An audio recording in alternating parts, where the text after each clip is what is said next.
Hello అండి. అందరికీ నమస్కారం. నేను మీ హర్షిని. మన అందమైన ప్రేమ కథ రచించిన వారు లావణ్య శ్రీనివాసరావు గారు. అందులో నెక్స్ట్ ఎపిసోడ్‌లో ఏం జరిగిందో ఇప్పుడు చూద్దాం. మరి ఇంకెందుకు భయం, రామ్ ఖచ్చితంగా అనుతోనే తిరిగి వస్తాడు. నన్ను నమ్ము అని ఆయన అంటుంటే సరిగ్గా అప్పుడే ఫోన్ రింగ్ అయింది. అదిగో సత్యం అంటూ ఫోన్ తీసి అను, రామ్ ఫోన్ చేస్తున్నాడు అన్నారు. రామ్ ఫోన్ అనగానే అంజలి, అనసూయ కూడా దగ్గరకొచ్చి స్పీకర్ ఆన్ చేయమన్నారు. ఆయన లిఫ్ట్ చేసి చెప్పు రామ్ అన్నారు. నాన్న, అను దొరికింది. తనని తీసుకునే వస్తున్నాం. అమ్మకి, అక్కకి చెప్పండి అన్నాడు. ఆ మాట వినగానే అందరూ చాలా సంతోషించారు. సరే నాన్న, తొందరగా వచ్చేయండి అని చెప్పి ఫోన్ పెట్టేసి అను ఇప్పుడు హ్యాపీనా అని అడిగారు. చాలా అంటే చాలా అండి. ఉండండి, ఇప్పుడే వెళ్ళి నా కోడలికి ఇష్టమైన పాయసం చేస్తాను అంటూ వంటగదిలోకి వెళ్ళిపోయింది ఆవిడ. చూసావమ్మా మీ అమ్మని, కోడలంటే ఎంత ఇష్టమో అన్నారు ఆయన నవ్వుతూ. అమ్మే కాదు నాన్న, అను గురించి తెలిసిన వాళ్ళు ఎవరన్నా సరే తనని ఇష్టపడాల్సిందే అంది అంజలి. అవును తల్లి అని. సరే వెళ్ళి చింటూని లేపు, రాత్రి కూడా వాళ్ళ అత్తమ్మ గురించి బాధపడుతూనే ఉన్నాడు అన్నారు ఆయన. సరే నాన్న అంటూ అంజలి లోపలికి వెళ్ళింది. మనం కథలో కొంచెం వెనక్కి వెళ్దాం. రామ్ని కొట్టడానికి రాబోతున్న వాళ్ళని ఆగండి అని అరిచాడు వెనక నుంచి. ఎవరా అని చూసిన రామ్ ఆశ్చర్యంతో అలానే ఉండిపోయాడు. అతను మాత్రం రామ్ని చూసి ఏంటి బ్రదర్ గుర్తొచ్చానా అన్నాడు నవ్వుతూ. నువ్వు ధర్మ కదా అన్నాడు రామ్. అవును బ్రదర్, రియల్లీ మీరు గ్రేట్. ఇలా చూడగానే అలా పట్టేశారు, అందుకేగా ఏసీపీ రామ్ అయ్యారు అన్నాడు ధర్మ. నీ పొగడ్తల తర్వాత ముందు అను ఎక్కడుందో చెప్పు అన్నాడు రామ్ కోపంగా. చెప్పడం ఎందుకు బ్రదర్, చూపిస్తాను చూడండి అని అను ఉన్న వైపు చూపించాడు ధర్మ. అవును బ్రదర్, రియల్లీ మీరు గ్రేట్. ఇలా చూడగానే అలా పట్టేశారు, అందుకేగా ఏసీపీ అయ్యారు అన్నాడు ధర్మ. పెళ్లి కూతుర్లో ఉన్న అనుని చూడగానే రామ్, ఈశ్వర్ ఇద్దరూ ఆశ్చర్యపోయారు. అను మాత్రం రామ్ని రెప్పవేయకుండా చూస్తూనే ఉంది. ఏంటి తనేంటి పెళ్లి కూతుర్లా ఉందేంటి అని షాక్ అయ్యారా? చెప్పాగా నాకు నా బంగారంకి పెళ్ళని. అసలు మామూలుగా అయితే ఈ టైంకి మా పల్లె పోను. కానీ బంగారం నాకు ఒక కండిషన్ పెట్టింది అని అనుకి తనకి మధ్య జరిగిన సంభాషణ చెప్పాడు. అది విన్నరా ఈశ్వర్లు ఒకరినొకరు చూసుకున్నారు. అదే బ్రదర్ మ్యాటర్. ఇప్పుడు మనిద్దరిలో ఎవరు బంగారాన్ని సొంతం చేసుకుంటారో తనే కాదు ఇక్కడున్న అందరూ చూస్తారు అని. రే, ఇది నాకు వాడికి మధ్య పోటీ. మీరెవ్వరూ ఇందులో కలే చేసుకోకూడదు, అర్థమైందా అని రామ్ వైపు చూశాడు.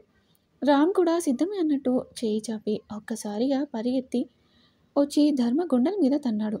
అంతే, వాడు ఎగిరెళ్ళి అంత దూరంలో పడ్డాడు. చుట్టూ ఉన్నవాడు మనుషులన్నా అని దగ్గరికి రాబోతుంటే వద్దు అని చేతితో సైగ చేసి వెనక్కి వెళ్ళిపోమ్మన్నాడు. తర్వాత పైకి లేచి రామ్ మీదకి వచ్చాడు. ఒకసారి రామ్ కొడితే ఇంకోసారి ధర్మ. అలా ఇద్దరు ఒకరితో ఒకరు ఢీ కొడుతూ ఉన్నారు. అలా చాలాసేపు కొట్టుకున్న తర్వాత ధర్మ కింద ఉన్న ఇసుక తీసి రామ్ కళ్ళల్లో కొట్టాడు. దాంతో రామ్కి ఏమీ కనిపించలేదు. ధర్మ ఇదే అవకాశంగా తీసుకొని రామ్పై విరుచుకుపడ్డాడు. రామ్కి దెబ్బలు తగలడంతో అను బావా అంటూ అతని దగ్గరికి వస్తుంటే ధర్మ తనని వెళ్ళనివ్వకుండా అడ్డుగా నించున్నాడు. ఏంటి బంగారం, మర్చిపోయావా నాతో చేసిన సవాల్? ఒక 5 నిమిషాలు ఆగు, వీడి పని పూర్తి చేసి వస్తాను అని అన్నాడు. ఈశ్వర్కి అనుకి ఏం చేయాలో తోచట్లేదు. ఇక తప్పదన్నట్లుగా ఈశ్వర్ ముందుకు రాబోతుంటే అప్పుడే ఉన్నట్టుండి వాతావరణం ఒక్కసారిగా మారిపోయి వర్షం మొదలైంది. ఆ వర్షపు నీటిలో రామ్ కళ్ళలోని ఇసుక పూర్తిగా పోయింది. అంటుంటారుగా, మనం న్యాయం వైపు నిలబడితే ఆ ప్రకృతి కూడా సహాయం చేస్తుందని. ఇప్పుడు రామ్, అనుల విషయంలో అదే జరిగింది. రామ్ ఆ వర్షంలో తడుస్తూ జూన్ విదిల్చిన సింహంలా ధర్మపైకి దూకాడు. ఇక తన ఒక్కో దెబ్బకి అతని బాడీలో ఒక్కో పార్ట్ విరిచేస్తూ జీవితంలో మళ్ళీ పైకి లేవకుండా పడుకోబెట్టేశాడు. ఇక ధర్మ ఏం చేయలేని నిస్సహాయ స్థితిలో స్పృహ కోల్పోయాడు. ఇక అను వచ్చి ఒక్కసారిగా రామ్ని హత్తుకుంది. రామ్ కూడా అనుని గట్టిగా హత్తుకుని ఉండిపోయాడు. చుట్టూ ఉన్న వాళ్ళు కూడా రామ్ ధర్మాన్ని కొట్టడం చూసి ఇక రామ్ జోలికి రాకుండా చూస్తూ ఉండిపోయారు. వర్షం కూడా తగ్గిపోయింది. ఈశ్వర్ వాళ్ళని చూసి దగ్గరకొచ్చాడు. అను అన్నయ్య అంటూ ఈశ్వర్ దగ్గరికి వెళ్ళింది. ఏడుస్తూ ఉన్న చెల్లెలు కళ్ళు తుడిచి ఇక చాలమ్మా పద వెళ్దాం అని అక్కడి నుంచి వెళ్ళిపోయారు. వాళ్ళు వెళ్ళడం, ధర్మ మావయ్య రావడం ఒకేసారి జరిగింది. అతను కదలకుండా ఉన్న మేనల్లుడని చూసి రే ధర్మ, లేవరా, ఏంట్రా ఏమైందని లేపుతూ ఉంటే చుట్టూ ఉన్న రౌడీలలో ఒకడొచ్చి జరిగింది చెప్పాడు. అంతా విన్న అతను ఎందుకేనా నన్ను నీకు దూరంగా పంపించావు. నీకెన్నిసార్లు చెప్పానురా ఆవేశమొద్దు ఆలోచించమని. ఇప్పుడు నా భయమే నిజమైంది. మీ నాన్న చూస్తే అలా, నువ్వు చూస్తే ఇలా అంటూ ఏడుస్తూ రండిరా వీడిని హాస్పిటల్‌కి తీసుకెళ్దాం అని పిలిచాడు ఆ రౌడీలను. వాళ్ళ సహాయంతో అతను ధర్మని హాస్పిటల్‌కి తీసుకెళ్ళాడు. రామ్‌కి కూడా దెబ్బలు తగలడంతో తనని కూడా వెళ్ళే దారిలో హాస్పిటల్‌కి తీసుకెళ్ళి ఇద్దరిని ఇంటికి తీసుకొని బయలుదేరాడు ఈశ్వర్. వెళ్ళేసరికి వీళ్ళ కోసం బయట ఎదురు చూస్తూ కనిపించారు అంజలి వాళ్ళు. రామ్ అనుని చూసి పరిగెత్తుకుంటూ దగ్గరకొచ్చి దెబ్బలతో ఉన్న వాళ్ళని చూసి కంటతడి పెట్టుకుంది అనసూయ. రామ్, అను ఇద్దరు ఆవిడకి చెరొక వైపు వచ్చి పట్టుకున్నారు. అత్తమ్మ, మేం బానే ఉన్నాం. ఇప్పుడెందుకని ఏడుస్తున్నావు అంది అను. ఆవిడ ఏం మాట్లాడకుండా ఇద్దరిని కలిపి హత్తుకుంది. అనసూయని అలా చూసిన వీళ్ళకి అర్థమైపోయింది ఆవిడ ఎంత బాధపడిందో. అను ఆవిడ కళ్ళు తుడిచి ఇంకేడవద్దు అత్తమ్మ మేమొచ్చేశాంగా అని లోపలికి వెళ్దామా అని అడిగింది. అయ్యో రామా! నేను మర్చిపోయాను. ఇక్కడే ఉండండి అని అంజలిని పిలిచింది. నేను హారతి పళ్ళెం తెచ్చి ఆవిడ చేతికి ఇచ్చింది. పెళ్ళయి 10 రోజులు కూడా కాలేదు. పెద్ద ప్రమాదం వచ్చింది. ఎంతమంది పాడు కళ్ళు పడ్డాయో ఏంటో మీ మీద అంటూ దిష్టి తీసి ఇప్పుడు రండి లోపలికి అంది. చింటూ అను దగ్గరకొచ్చి సారీ అత్త నా వల్లే కదా నీకు మా అమ్మకి దెబ్బలు తగిలాయి అన్నాడు. అయ్యో లేదు నాన్న అంటూ అను వాణ్ణి హత్తుకొని కళ్ళు తుడిచి నా బంగారం అలా ఏడవకూడదు. చూడు మాము నేను వచ్చేసాం కదా మరి ఇలా నువ్వు డల్‌గా ఉంటే ఎలా అంది అను. అది కాదత్తా అని వాడు అంటుంటే వాడి నోటి మీద చేయి వేసి ఏది నీ కారణంగా జరగలేదు నాన్న. పైగా ఈ గొడవలో నువ్వు కూడా ఇబ్బంది పడ్డావు. ఆ దేవుడి దయ వల్ల నీకేం కాలేదు అని వాడిని హత్తుకుంది అను. అంజలి చింటూని తీసుకొని ముందు మీరు లోపలికి రండమ్మా అంది. రామ్ అను చేయి పట్టుకుని లోపలికొచ్చాడు. అను వెళ్ళి కొద్దిసేపు విశ్రాంతి తీసుకోండి అని వాళ్ళిద్దరిని వాళ్ళ గదిలోకి పంపింది అంజలి. సరే అని ఇద్దరు వాళ్ళ గదికి వెళ్ళారు. లోపలికి వెళ్ళగానే రామ్ డోర్ క్లోజ్ చేసి అనుని గట్టిగా హత్తుకొని చాలా చాలా భయం వేసింది బంగారం. ఎక్కడున్నావో ఎలా ఉన్నావో తెలియదు. నిన్ను నేను చేరుకుంటానో లేదో అన్న ఆలోచన కూడా తట్టుకోలేకపోయాను. చాలా మిస్ అయ్యానురా అన్నాడు అలానే ఉండి. లోపలికెళ్ళగానే రామ్ డోర్ క్లోజ్ చేసి అలా అనేసరికి అను అతని వెన్నుపై నిమురుతూ ఇప్పుడు ఇవన్నీ ఎందుకు బావా జరిగిందేదో జరిగిపోయింది. దాన్ని తలుచుకొని బాధపడుతూ ఎందుకు ఉండడం అంది అను. రామ్ అనుని వదిలి అదేంటి అలా అంటున్నావు నీకు భయం వేయలేదా అని అడిగాడు.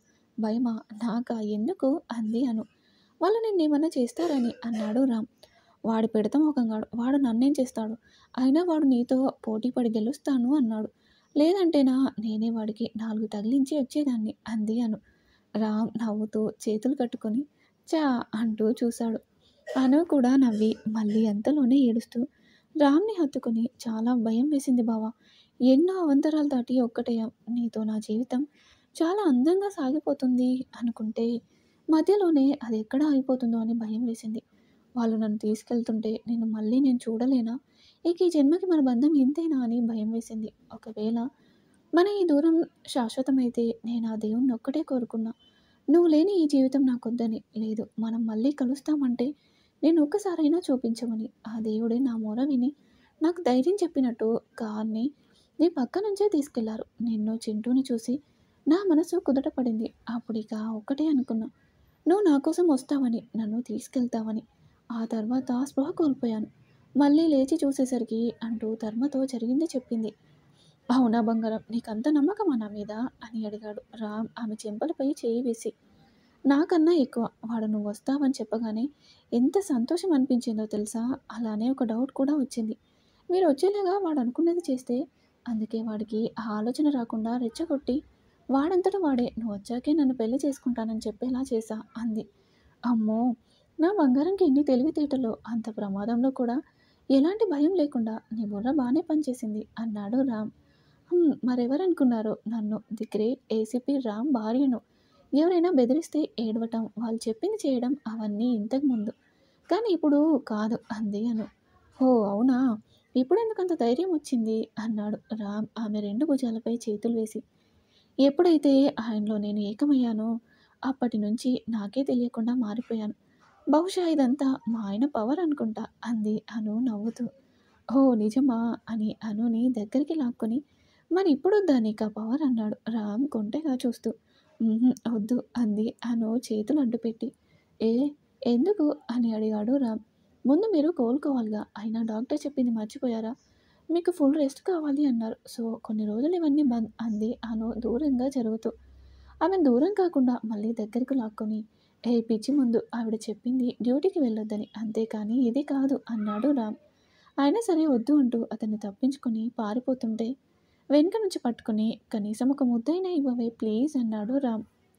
అతను అలా బ్రతిమలాడుతుంటే అనుకి నవ్వొస్తున్నా బలవంతంగా ఆపుకుంది. రామ్ అది గమనించి అనుని ముందుకు తిప్పి మెల్లిగా ఆమె కళ్ళలోకి చూస్తూ పెదవులు అందుకున్నాడు. ఇప్పటి వరకు ఇద్దరు పడ్డ విరహ వేదన మొత్తం ఆ ముద్దుతో దూరం చేసుకుంటూ ఉన్నారు. కొద్దిసేపు వాళ్ళని అలానే ఉండనిద్దాం. ఇక అక్కడ ఈశ్వర్ ఫ్రెష్ అయ్యొచ్చాడు. అంజలి అతని కోసం టీ తీసుకొచ్చి ఇచ్చి, ఏవండి అత్తయ్య వాళ్ళు నిన్నటి నుంచి చాలాసార్లు ఫోన్ చేశారండి అంది. అతను తను తీసుకొచ్చిన టీ తాగుతూ, అవునా, నాకు చాలాసార్లు చేశారు కానీ లిఫ్ట్ చేయలేదు అని అన్నాడు. ఇప్పటికైనా ఫోన్ చేయండి అని అతని పక్కనే కూర్చుంది. శంకర్ ఈశ్వర్ ఫోన్ చేస్తున్నాడు అనగానే అందరూ అతని చుట్టూ చేరారు. ఆయన లిఫ్ట్ చేసి స్పీకర్ ఆన్ చేశారు. అందరూ వినేలా.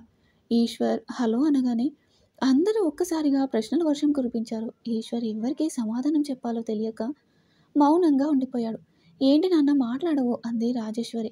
ఎక్కడ పిన్ని, మీరు నాకు మాట్లాడే అవకాశం ఇచ్చారా అన్నాడు ఈశ్వర్. దాంతో అందరూ సైలెంట్ అయ్యి ఒక్కొక్కరుగా నిన్నటి నుంచి ఎందుకు ఫోన్ తీయలేదు అని అడుగుతూ, అసలు అను ఎలా ఉంది, నువ్వు అను ఇద్దరు నిన్నటి నుంచి మాతో మాట్లాడనే లేదు, అసలు ఏమైందన్న, అక్కడంతా బాగానే ఉందిగా అని అడిగారు శంకర్ వాళ్ళు. అది అత్తయ్య గారు అని అంజలి ఏదో చెప్పబోతుంటే ఈశ్వర్ వద్దని సైగ చేసి, ఏం లేదమ్మా, నా ఫోన్ కింద పడి పగిలిపోయింది, ఇక అను రామ్ ఇద్దరు బయటికెళ్ళారు, అందుకే చేయలేదు అన్నాడు ఈశ్వర్. అవునా, మరి ఆ విషయం చెప్పాలిగా నాన్న, మీరిద్దరూ ఫోన్ చేయకపోయేసరికి అందరం ఎంత కంగారు పడ్డామో తెలుసా అన్నారు శంకర్. సారీ నాన్న, ఇంకెప్పుడు ఇలా జరగదు అని అన్నాడు ఈశ్వర్. సరే నాన్న, కుదిరితే అనుతో ఒకసారి ఫోన్ చేయించు అని చెప్పి పెట్టేశారు వాళ్ళు. ఇదేంటి, ఫోన్ పగిలితే స్విచ్ ఆఫ్ రావాలి కానీ రింగ్ అయింది కదా అంటే వీడేదో దాస్తున్నాడు, అంటే అక్కడ అంతా బాగానే ఉంది కదా అని కంగారు పడి మళ్ళీ అంతలోనే ఆయన నేనేమన్నా ఎక్కువగా ఆలోచిస్తున్నానా, అక్కడ రామ్ ఈశ్వర్ ఇద్దరు ఉన్నారు, ఇక నేనెందుకు భయపడడం, ఏంటో మా అను తల్లి వెళ్ళి వారం కూడా కాలేదు, అప్పుడే ఇంత బాధగా ఉంది, ఇక ముందు ఎలా ఉండాలో ఏంటో అని అనుకున్నాడు. ఏంటండి, ఎందుకు నన్నేమి చెప్పొద్దన్నారు అని అడిగింది అంజలి. ఈశ్వర్ని అడిగింది. ఇక ఆ తర్వాత ఏం జరిగిందో నెక్స్ట్ ఎపిసోడ్లో చూద్దాం. ఈరోజు ఎపిసోడ్పై మీ అభిప్రాయాన్ని తెలియచేయండి. అలాగే మరిన్ని ఇంట్రెస్టింగ్ స్టోరీస్ కోసం ప్లీజ్ మా ఛానల్ని తప్పకుండా సబ్స్క్రైబ్ చేసుకోండి.